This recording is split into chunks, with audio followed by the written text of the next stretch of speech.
आणि कुडाळकडे संपूर्ण राज्याचं लक्ष आहे, कारण अगदी निवडणुकीच्या पार्श्वभूमीवर निलेश राणेंनी भाजपला रामराम करत शिंदे गटात ते गेले होते आणि संभाव्य आमदार म्हणून निलेश राणेंचं नाव समोर होत आहे। ठाकरे गटाचे वैभव नाईक आहेत, वैभव नाईक विद्यमान आमदार आहेत, पण तर निलेश राणे हे संभाव्य आमदार असतील अशी शक्यता आहे।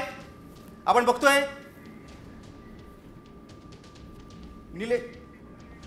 एकूणच शिंदेच्या शिवसेनेच्या उमेदवाराचं पारडं या ठिकाणी जड असल्याचं दिसतंय सर। एकूणच निलेश राणे या ठिकाणी खरं तर भाजपमधनं शिंदे गटामध्ये गेलेले आहेत आणि त्यामुळे ठाकरे गटाला कुठेतरी हा धक्का बसू शकतो। अगदी बरोबर, तळ कोकणातील ही लढत अत्यंत लक्षवेधी असणार आहे। निलेश राणे संभाव्य आमदार म्हणून शक्यता आहे त्यांची। वैभव नाईक ठाकरे गटाचे तिथले विद्यमान आमदार आहेत, मात्र निलेश राणेंना शिवसेनेचं बळ मिळालेलं आहे।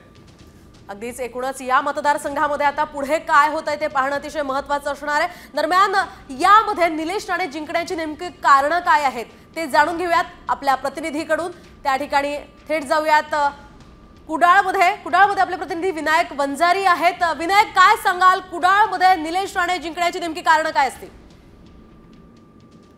कुडाळ मालवण मतदारसंघाचा विचार करता कुडाळ मालवणमध्ये शिवसेना विरुद्ध शिवसेना अशी लढत झालेली पाहायला मिळते। या ठिकाणी वैभव नाईक आणि निलेश राणे यांच्यात थेट लढत झालेली होती आणि या ठिकाणी निलेश राणे यांचं पारडं कुठेतरी जड वाटतंय, कारण वैभव नाईक हे गेले 2 टर्म या मतदारसंघाचे आमदार आहेत आणि त्यांचा जनसंपर्क जरी चांगला असला तरी निलेश राणे यांनी गेल्या 3 ते 4 वर्षामध्ये या मतदारसंघामध्ये गावागावात फिरून पक्षबांधणी केली। त्याशिवाय पक्षप्रवेश जे आहेत ते मोठ्या संख्येने झाले आणि त्याशिवाय लाडकी बहीण योजना जी आहे त्याचा परिणाम ह्या निवडणुकीमध्ये झालेला आपल्याला पाहायला मिळतो आणि त्यामुळे निलेश राणे यांचं पारडं जड आहे। निलेश राणे विजयी होतील अशी शक्यता वर्तवण्यात येत आहे। एकूणच या सगळ्या पार्श्वभूमीवर आपण पाहतोय या मतदारसंघामध्ये कोण विजय होणार आणि या मतदारसंघाची वैशिष्ट्य नेमकी काय असतील आपण पाहूया। अगदी प्रेक्षकांना सांगूया कोण जिंकणार कुडाळ, कारण निलेश राणे वैभव नाईक आहेत। निलेश राणे संभाव्य आमदार म्हणून आहेत। 2014 मध्ये वैभव नाईक निवडून आले होते, 2009 मध्ये नारायण राणे आले होते आणि 2004 मध्ये आपण बघतोय की वैभव नाईक निवडून आले होते 69,168 मतांनी।